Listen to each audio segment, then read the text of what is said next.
nakikita ko na okay lang kahit nahihirapan kayo, hindi lang laban ka. So, pag nakakasalubong ko kayo, kumusta ka, okay naman po.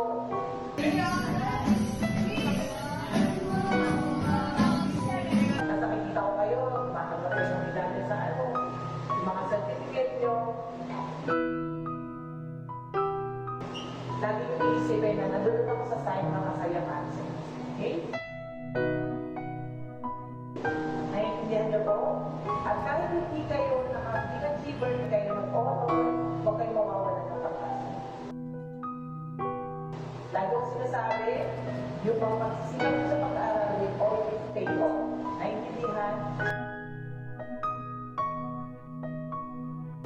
Lagi yung iisipin na nandun ako sa side ng kasayahan.